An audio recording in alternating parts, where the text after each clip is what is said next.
आपण आज यावर्षी होणाऱ्या पंढरीच्या यात्रेविषयी, पंढरीच्या वारीविषयी माहिती घेणार आहोत.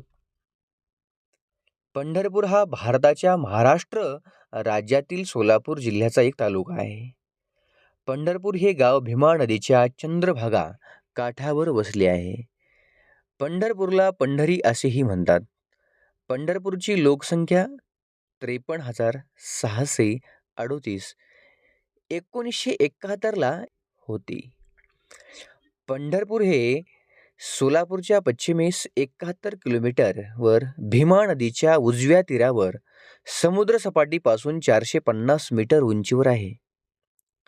हे मिरज कुर्डुवाडी रुंदमापी लोहमार्गावरील स्थानक असून येथील महाराष्ट्र सगळीकडे जाणारी बस वाहतुकीची सोय आहे. काही मध्ययुगीन कानाडी शिलालेखात पंढरपूर या क्षेत्राचे नाव पंडरंगे असे आहे. मूळ नाव पुंडरीकपूर असे असावे किंवा पांढरी या शब्दाशीही प्रस्तुत क्षेत्राच्या नावाचा संबंध असण्याची शक्यता आहे. पंढरपुरातील विठ्ठल मंदिरामुळे हे वारकऱ्यांचे तीर्थक्षेत्र म्हणून प्रख्यात आहे. या मंदिराला 8 प्रवेशद्वारे आहेत. त्यातील पूर्वेकडील प्रवेशद्वाराला नामदेवाचे नाव देण्यात आले आहे. दरवर्षी आषाढी एकादशीच्या सुमारास अनेक भाविक येथे वारी करण्यासाठी व विठ्ठल रखुमाईचे दर्शन घेण्यासाठी पायी चालत येतात. क्षेत्र महात्म्यामुळे पंढरपुराला दक्षिण काशी व तसेच विठ्ठलाला महाराष्ट्राचे कुलदैवत म्हणतात. हे विठ्ठल मंदिर अवघ्या महाराष्ट्राचे एक चिरंतन स्फूर्तिस्थान आहे. गोरगरिबांचा देव म्हणून श्री विठ्ठलाची ओळख आहे. पंढरपूरच्या उत्तर दिशेला कैकाडी महाराज यांचा मठ आहे. तेथे गुंफेत सर्व साधू संतांच्या मूर्ती आहेत. पंढरपूर हे क्षेत्र हस्तलिखितात पौंडरिकपूर, पुंडरीकपूर, पंढरपूर, पंढरी, पंढरीगे, पंढरगे अशा विविध नावांनी ओळखले जाते. पंढरपुरातील विठ्ठल मंदिरामुळे हे वारकऱ्यांचे तीर्थक्षेत्र म्हणून प्रख्यात आहे. या मंदिराला 8 प्रवेशद्वारे आहेत. त्यातील पूर्वेकडील प्रवेशद्वाराला नामदेवाचे नाव देण्यात आले आहे. पुंडलिकाच्या काळात विटेवर पूर्वमुखी पांडुरंग आणि समोर भीमा नदीच्या पात्रात पश्चिमाभिमुखी हरिमूर्ती होते असे मानले जाते. हे मंदिर आता वाहून गेले आहे, पण त्याचा मोठा चौथरा शिल्लक आहे. त्याला चौफाळा म्हणतात. हरिमंदिर भीमेच्या पात्रात असल्याचा उल्लेख कैलासवासी काशीनाथ उपाध्याय उपाख्य बाबा पाथे यांनी केला आहे. म्हणूनच वारकरी संप्रदायाच्या घोषवाक्यात पुंडलिक वरदा हरी विठ्ठल असा तीर्थ व क्षेत्र देवतांचा उल्लेख असतो. हरी ही तीर्थदेवता आणि विठ्ठल ही क्षेत्रदेवता. दीक्षा मंत्रातही राम कृष्ण हरी असा 3 देवतांचा उल्लेख येतो. डॉक्टर श.गो. तुळपुळे यांनी उजेडात आणलेल्या शिलालेखाच्या आधारे असे अनुमान करता येते की शके 1111 मधील शिलालेखाच्या आधारे असे अनुमान करता येते की शके 1111 मध्ये पंढरपुरातले विठ्ठलाचे देऊळ निर्माण झाले. स्थापनेच्या वेळी मंदिर अगदी लहान होते. हा लहानमडू हळूहळू वाढत गेला. शके 1959 मध्ये त्यास होयसळ यादवापैकी वीर सोमेश्वर याने कर्नाटकातील एक गाव दान दिला. शके 1995 मध्ये रामचंद्र देवराव यादव व त्याचा कर्णाधीप हेमाद्री पंडित याने पुढाकार घेऊन या देवळाची वाढ केली आणि या देवस्थानची त्याच्या कीर्तीस साजेल अशी व्यवस्था लावून दिली. देवळाचा विस्तार शके 1925च्या सुमारास पुष्कळच झाला. विठ्ठलाला द्वैती भक्तांनी सोहळ्याच्या पालखीतून कर्नाटकात नेले, पण अद्वैती वारकरी मंडळीसाठी एकनाथांचे आजोबा भानुदास यांनी तो देव परत पंढरपुरात आणला अशी ही कथा सांगितली जाते. मराठी भक्ता इतकेच कानडी भक्त तसेच इतर जाती धर्माचे लोकही विठ्ठलाला भेटायला वर्षभर येत असतात. कर्नाटकाचे पक्वान्न पुरणपोळीचं विठ्ठलाच्या नैवेद्याला त्याला आवडते म्हणून दाखवली जाते. पंढरपुरात वारी ही सर्वात लोकप्रिय आहे. म्हणून आज आपण या यात्रेबद्दल आणि वारीबद्दल आणि पंढरपूरमध्ये असणाऱ्या काही विविध घटकाबद्दल थोडक्यात आपण माहिती घेत आहोत. चंद्रभागाविषयी माहिती घेत असताना भीमाशंकरावर उगम पावलेली भीमा, त्याला भिवरा देखील म्हणतात, इंद्रायणी देखील म्हणतात, भामा, नीरा यांना पोटात घेत पंढरपुराजवळ येते. रेल्वे पूल ते विष्णुपद या 5 किलोमीटर अंतरामध्ये ती 3 वेळा अर्धवर्तुळाकार होते. म्हणून लोकांनी तिला चंद्रभागा नाव दिले. स्कंद पुराणातील महात्म्य चंद्रभागा नावाचे सरोवर महाद्वारात मल्लिकार्जुन मंदिराजवळ, जे मंदिर विठ्ठल मंदिराचे आधीचे आहे, असे सांगते.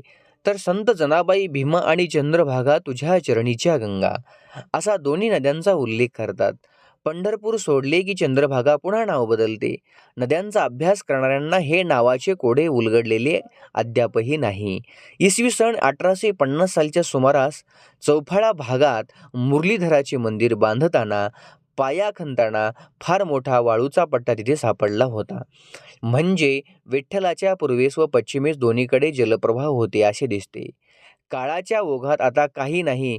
पंढरपुराच्या पंचक्रोशीतील जवळील नद्या म्हणजे दुर्गादेवी जवळची धारिणी, भुवनेश्वरी जवळची पुष्पावती, जी मूळची यमुना कृष्णाबरोबर पंढरपुरात आली.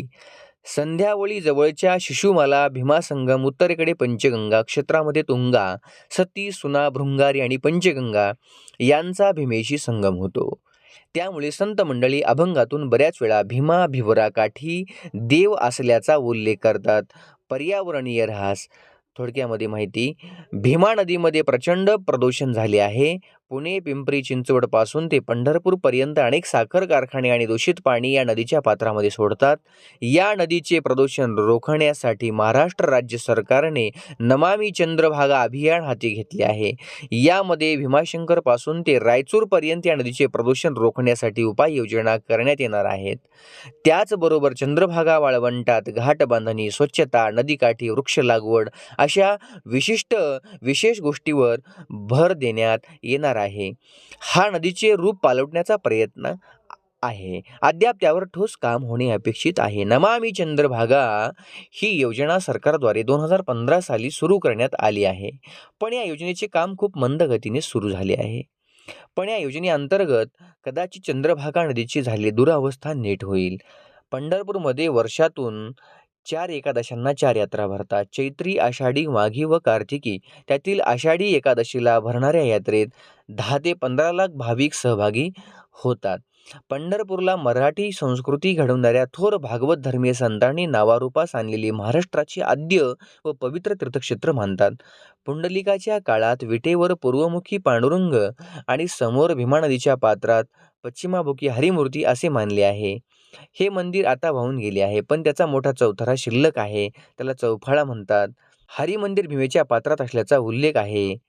पंढरपूरचे देवालय व देव अत्यंत पुरातन असून अनेक वेळा मंदिराची पुनर्बांधणी झाली आहे. शालिवाहन वंशातल्या प्रतिष्ठान राजाने या देवळाचा इसवी सन 83 मध्ये जीर्णोद्धार केला. ताम्रपटावरून इसवी सन 516 मध्ये राष्ट्रकूटांच्या काळात पंढरपूर ही चांगली लोकवस्ती असलेले ग्राम असल्याचा पुरावा मिळतो. इसवी सन 1239च्या लेखावरून देवगिरीच्या यादवांनी या स्थळाचा भेट दिल्याचा दावा आहे. पादुका प्रदक्षिणेची वहिवाट इसवी सन 1296 मध्ये चालू झाली. तर इसवी सन 1650 मध्ये हैबत बाबांनी आळंदीहून निघून पंढरपूरला पोहोचणाऱ्या पालखीची प्रथा पाडली. देऊळ व मूर्ती यावर अनेकदा मुसलमानी आक्रमणे झाली व प्रत्येक वेळी मंदिर परत बांधण्यात आले. काहींच्या मते हे स्थान मूलतः शिवाचे होते, तर वैष्णवपंथीय हे विष्णूचे स्थान मानतात. जैन धर्मीय यास नेमिनाथ समजतात, तर बौद्धांच्या मते हा अवलोकितेश्वर आहे. या दैवता सूर्याचा अंशही मानतात. या पंढरीमध्ये गोपाळपूर याबद्दल थोडक्यामध्ये माहिती. पंढरपुरातील गोपाळपूर या ठिकाणी श्रीकृष्ण मंदिर आहे. या मंदिराच्या पायथ्याशी जनाबाईचे देऊळ आहे. पंढरपूरला पांडुरंगाच्या दर्शनाला आलेला प्रत्येक भाविक जनाबाईच्या देवळातील घुसळखांब घुसळल्याशिवाय जात नाही. 4 प्रमुख एकादशांना आषाढी, कार्तिकी, माघी आणि चैत्री आलेले भाविक एकादशीच्या दुसऱ्या दिवशी होणारा गोपाळकाला खाण्यासाठी इथे एकत्र जमतात. कधी या ठिकाणी सर्व लोक विष्णूच्या पावलांचे दर्शन घेतात. येथे मार्गशीर्ष महिन्यात पांडुरंगाचे वास्तव्य असते. या महिन्यात येथे भाविकांची खूप गर्दी असते. या ठिकाणी आजही श्रीकृष्णाचे व गायीच्या खुरांचे ठसे दिसतात असे सांगितले जाते. विष्णुपद या ठिकाणी भाविकांची खूप गर्दी असते. विठोबाच्या मूर्तीचे अनेक वेळा स्थानांतर झाल्याचे उल्लेख सापडतात. कधी आक्रमकापासून बचवण्यासाठी ती बडव्यांनी लपवून ठेवली होती, तर कधी कोणी ती पळवून नेऊन मग पैसे घेऊन परत केली होती. 16व्या शतकात विजयनगरच्या कृष्णदेवरायाने भक्तीसाठी विठोबाची मूर्ती आपल्या राज्यात नेली होती, पण ती एकनाथांचे पंजोबा भानुदास यांनी परत आणली. सोळखांबी मंडपात त्यांची समाधी असून आत जाताना उजव्या हाताच्या पहिल्या पादुका हीच त्यांची समाधी होय. विठोबाची मूर्ती भिलसा जवळील उदयगिरी लेण्यातील 3ऱ्या शतकातील मूर्तीसारखी दिसते असे म्हणतात. तथापि निरनिराळ्या काळी निरनिराळ्या लोकांनी केलेल्या विठ्ठल मूर्तीच्या वर्णनाशी सध्याच्या मूर्तीचे वर्णन जुळत नाही. विठोबाचे हल्लीचे देऊळ फार जुने नाही. महाद्वार व बाकीचे देऊळ यांच्या रचनेत विसंगती आहे. मराठेशाहीत विठ्ठल मंदिरासाठी अनेक दाने दिल्याचे उल्लेख आढळतात. तथापि हे मात्र खरे की संत ज्ञानेश्वर, संत नामदेव, संत एकनाथ, संत तुकाराम, संत सावतामाळी, संत गोराकुंभार, संत चोखामेळा भरपूर मराठी संतांनी पंढरपूरचा महिमा वाढविला व गाजविला. महाराष्ट्रातील वारकरी आणि कर्नाटकातील हरिदास येथे सारख्याच भक्तिभावाने येतात. त्यामुळे येथे प्रादेशिक संस्कृतीचा समन्वय आणि मराठी कानडी सामंजस्याचा दुवा साधला जातो. विशेष म्हणजे मूर्तीला स्पर्श करूनच दर्शन घेता येणारी विठ्ठलाची ही एकमेव मूर्ती होय. टाळ मृदंगाच्या गजरात व विठ्ठलाच्या नामघोषात वारकऱ्यांच्या दिंड्या एकादशीच्या आदल्या दिवशी पंढरपुरात दाखल होतात. झेंडे, तुताऱ्या, सजवलेल्या स्वारीचा घोडा, अब्दागीर, पालख्या, इतर घोडे, बैलगाड्या यांचे ताफे, या डोक्यावर तुळशी वृंदावन किंवा सामानाची गाठोडी घेतलेल्या मराठमोळ्या स्त्रिया या सर्वांच्या गर्दीने पंढरपुरात उत्सवी वातावरण निर्माण होते. चैत्री वारीच्या वेळी पंढरपुरात म्हशी गाईचा मोठा बाजार भरतो. यात्रेच्या वेळी उदबत्ती, हळद कुंकू, खेळणी, फुले, माळा, बांगड्या, देवांच्या मूर्त्या, तांब्या पितळीची भांडी वगैरे अनेक वस्तूंची दुकाने सर्व ठिकाणी मांडली जातात व मोठा व्यापार होतो. संत भानुदास महाराजांनी विजयनगरहून श्री विठ्ठलाची मूर्ती पंढरपुरात आणली. तो दिवस कार्तिकी एकादशीचा होता. या दिवसाची आठवण म्हणून सर्वप्रथम रथ प्रदक्षिणा काढण्यात आली. याच दिवसाचे स्मरण म्हणून कार्तिकीस एकादशीला रथ काढण्यात येतो. इसवी सन 1810 मध्ये सांगलीच्या पटवर्धनांच्या प्रोत्साहनाने रथयात्रा व राजपूजा होऊ लागली. आषाढी एकादशी व कार्तिकी एकादशीला दुपारी खाजगीवाले वाड्याजवळ ग्रामप्रदक्षिणेला सुरुवात होते. समोर हत्ती व घोडे असलेला हा रथ भाविक ओढतात. आत विठ्ठल, राही आणि रखुमाईच्या मूर्ती असतात. या भक्ती संप्रदायाच्या आद्यपीठात आणि भीमातटीय महायोगपीठात महाराष्ट्राच्या सर्व भागातून आणि कर्नाटकादी इतर राज्यातूनही प्रतिवर्षी आषाढी व कार्तिकी शुद्ध एकादशीस हजारो वारकरी आणि यात्रेकरू येतात. चैत्रातील व माघातील यात्रा त्या मानाने थोड्या लहान असतात. महाराष्ट्रातील सामान्य माणसाचे हे श्रद्धास्थान आहे. गरिबापासून श्रीमंतापर्यंत सर्वजण दरवर्षी मनोभावे अंतःकरणपूर्वक या पंढरीला येतात. असंच आपण या पांडुरंगाच्या कृपेने येत राहू. रामकृष्ण हरी.